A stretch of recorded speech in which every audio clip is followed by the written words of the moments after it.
2020 na Toyota Fortuner G-Variant 2.4 liters turbo diesel mga bossing. Sa naghahanap dyan ng SUV, baka ubra to sa inyo mga boss. Low mileage, only 37,000 km mga bossing ha. Naka paddle shift na to. Yan mga bossing, naka paddle shift. Ito yung mileage nya. Then 2D node system, automatic climate control. Napakakisig pa ng mga upuan. Then all this brake to, Dunlop tires, 2-tone ang mags. Ito yung likod nyan. Good for 7-seater. LED yung mga ilaw mga bossing. Tapos naka 2-eye reverse parking sensor.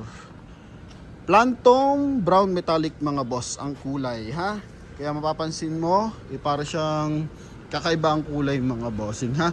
Price natin dito 1,165,000. Kasama na dyan yung transfer of ownership. So sa mga interesado, pwede kayong tumawag after nyo mapanood yung ating review mga bossing. So start tayo dito sa ating front area. So bago tayo magsimula, thank you muna sa ating mga buyer sa patuloy na pagtitiwala mga boss. Yang kanina nakuha yung ating oxide brown na Toyota Hilux. So pag ganito ang kulay, kakaiba rin. And ano pa ba, kahapon Trailblazer natin 4x4. Noong nakaraang araw is yung ating Honda CR-V. So maraming salamat sa ating mga viewers and buyers. Then last time nag-deliver tayo ng Toyota Vios sa Mindoro mga bossing. So walang tinginan, pinagkatiwala lang sa atin. And pagdating naman doon, satisfied naman yung ating buyer. Pero sa mga buyer naman gusto magpadala ng mekaniko, wala namang problema mga boss, no? Yan, pwede kayo makipag-coordinate sa akin mga bossing para at least ma-assist natin na maayos kung sino man yung papupuntahin nyo mga boss, ano? Yan, so dito muna tayo sa ating Toyota Fortuner na 2020 37 ng Odo. So naka-projector headlight, coding natin is Thursday ending 8. So chrome ang kanyang housing ng ating fog light, and same time yung ating front grille. So walang basag yung ating headlight tsaka yung ating fog light. Pagdating naman dito sa side, mapapansin mo may para siyang wheel arch mga boss. Eto. Yan, then yung kanyang stepboard, makisig na makisig yan. Then Dunlop tires, 90% tread life yan mga bossing. Then R17 ang mags na naka all disc brake mga boss ha.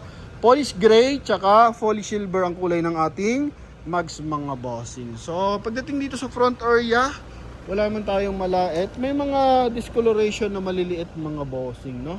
Yan, so mga mancha. So dahil nga 2020, may maliit na dent dito. Napakaliit lang mga boss. Yan o. Okay, pero pagdating dito sa kanyang bumper, so wala naman siya masyadong gasgas mga bossing. Kung hindi ka naman masailan sa pintura, and kumbaga okay lang sa'yo may mga maliliit na gasgas mga bossing. Yan, mancha ng bahagya. So ito, pwede sa ito mga boss, no? Phantom brown metallic. May signal light sa kanyang side mirror, may rim visor na rin yan, may roof rail, then naka-sharp antenna. Medyo makulimlim na mga bossing, pero sayang kasi, no? So hindi kataasan ng mileage nito mga bossing. Kaya pwede na natin tong pasukin sa loob. So power fold and side mirror, naka 3M tint naman to. Then dito sa kanyang aircon blower, meron siyang accent na kulay silver. Dito rin sa kanyang may head unit. Then dito leather to. Okay, leather yan mga boss. Yan, lumabas yung wire ng ating power bank. Then sa steering wheel, ito mga boss, yung ating steering wheel. So meron siyang paddle shift plus minus. So ang paggamit niyan, patayin muna natin to, buksan muna natin to.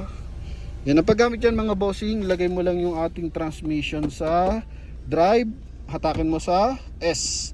So pwede ka dito mag-primera.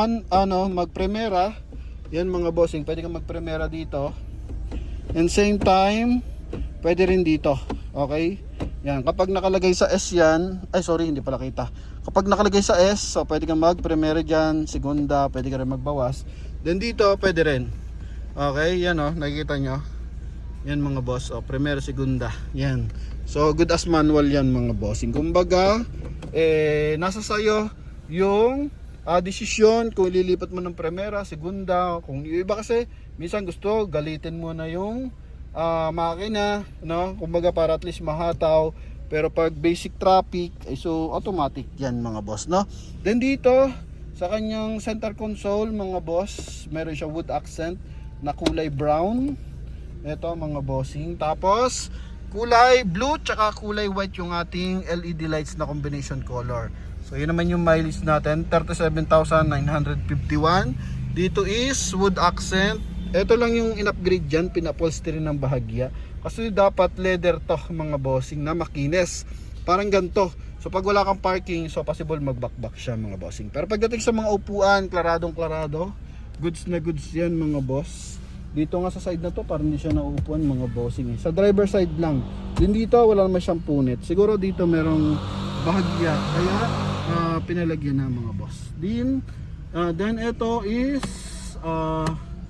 sun visor with mirror. Kulay gray yung ating ceiling mga boss. Ito yung kabilang side. Oh. Yan. Tapos hand grip sa side mga bossing. Okay, pati likuran. Hoping masyado madilim na no mga boss. Pero tuloy na natin, buksan na natin pinto mamaya. Pasilip ko yung ating second row. So dito, may automatic headlight na mga bossing. Tulad dyan makulimlim na pero nag-headlight na siya. Pero pag hindi, pag nilagay mo sa off, naka-off lang siya. Pag nilagay mo sa on, sa auto pala, sorry, yan o. Pag makulimlim, dumadaan ng tunnel, so kusa na siyang umiilaw mga boss. Okay? Tapos susi natin, dalawa available natin mga bossing ha. Yan. Aha. Cup holder, then yung ating handbrake mga boss. So punta tayo sa ating dito muna pala tayo, side mirror. Side mirror natin, powerful yan mga bossing. Magkabilaan. Okay, wag na tayong gumamit ng 0.5 kasi nga medyo madilim na mga bossing. So mas lalabo. Door panel natin mga boss, sariwa pa. Nylon yung ating dito, fabric sa side. Then chrome yung ating door opener, polish black naman dito. Then ito is kulay silver yung kanyang ornament accent mga bossing ha. Magkabilaan po yan mga boss. So baba tayo para matalakay natin na mas maigi. Ito yung upuan. Okay, so dito lang medyo lundo pero kabilang side sa likuran maayos na maayos. Naka-sticker pa yung ating window mga bossing. Sa ating stepboard, wala naman siyang mga gas-gas or malaking dent mga bossing. Ito yung likod niyan. May armrest din to. Lamig ng aircon, no? May armrest, may cup holder. So yung ating aircon vent nasa likuran niyan mga boss. Nasa ceiling pala, sorry. Tapos yung ating second row. Smooth na smooth pa naman mga bossing. Buksan natin yung ilaw niya. On natin mga boss. So LED lights, wala namang pundido dito sa kanyang mga ilaw. Ito naman additional lights lang. Medyo malabo, siguro pag nababasa yan. Okay? Yan mga bossing. Parang pag makulimlim mga boss, para siyang black, no? Pero kapag sobrang init mga bossing or matingkad yung araw, ganda ng kulay nito, brown na brown ang kalalabasan ng kulay nito mga bossing. So para siya nagtututone. So kung alam niyo yung burgundy red or blackish red ng Toyota Innova tsaka Vios, so para siyang ganon. Pero mas kakaiba naman ang kulay nito mga boss, no? Yan, meron din siyang chrome dito sa ating back door panel mga boss ha. Ito yung likuran, napakalinis. So dito mga bossing, yung likod nito parang hindi siya nagagamit mga boss. Titigas pa ng kutsyon or numpong mga bossing. Pag ganyan, 5-seater, malaki yung trunk space mo. Pero kung gusto mong gawing 7-seater, pwede rin. Maayos pa yung ating mga hydraulic assist mga boss ha. Yan. Then 2i reverse parking sensor. So pakita natin yung likuran. Itong kabilang side. So may sticker pa rin siya. Original Toyota yung ating mga window. Ito yung kabilang side mga bossing. Yung ating floor matting, so stock pa yan pagka-release kay Toyota noong 2020. Ito yung kabilang side. So hazard tayo. Then pakita din natin yung kanyang engine bay. Upuan sa front area mga bossing. Yan, dito wala talaga, maayos na maayos yung mga boss. Doon lang, makikita mo naman no? So siguro medyo malaki kasi laki ko siguro yung driver niya kaya medyo may lundo ng bahagya. Pero dito wala, para siya hindi naupuan mga boss. Yan, kaya sa 1,165,000 goods na goods yan mga bossing. Kasama pa dyan yung transfer of ownership. Yung ating turn signal, so naglagay pa siya ng additional light sa ating dito, kilay. Pero hindi na siya umiilaw dito. Pero dito, may ilaw pa naman. So, pwedeng patanggal nyo na lang mga boss kung ayaw nyo. Pero ang gusto niyo naman, palitan niyo yung kabilang side ng ilaw mga bossing. Yan o. So, syempre, puntahan natin yung kanyang engine bay. Ito yung ating engine bay. So, trade-in to sa ating Nissan Patrol mga boss. Yan. Trade-in to sa ating Nissan Patrol. Kaya mababa mileage, so hindi masyado nagagamit mga bossing. Ang bigat ng hood. Ito yung kanyang engine displacement 2GD FTB na 2.393 cm. Yan. Okay. So walang tagas yan mga boss. Yan ang priority natin. Walang mga tagas yung mga sidings. Pati dito. Yan o. Oh, ha? Then dito walang putol na panel mga bossing. Okay.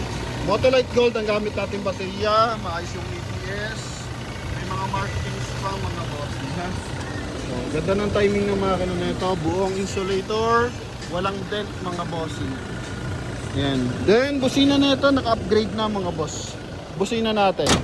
Para at least mapakinggan nyo mga bossing ha.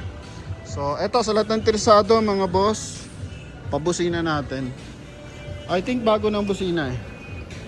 Ito mga boss oh. Yan mga bossing ha. Alright. So yun mga boss, na mga nakaka-interest dito sa ating Toyota Fortuner nito. Sa lahat na nangangarap ng Toyota Fortuner, 1,165,2020 year model mga boss, no? Yan, pwede kayong tumawag sa ating contact number, connected yan ng Viber and WhatsApp mga bossing. And maraming salamat nasa mga ilupalop na mundo. Salamat sa suporta, mapa Facebook and mapa YouTube mga bossing. Sana mag 1 million followers na tayo sa ating Facebook page mga boss. So yun lang mga bossing, thank you. And hoping lahat nangangarap ng sasakyan. Kanina may katransaction pala ako mga boss na taga BDO. Hoping makakabili sa atin mga boss. Pero sabi niya, thank you sa mga advice natin kasi ina-explain natin yung mga bawat proseso. Alright, so next time may tatalakayin pa tayo. Idadagdag natin dyan sa mga binibigay nating advice mga bossing. So yun lang, thank you.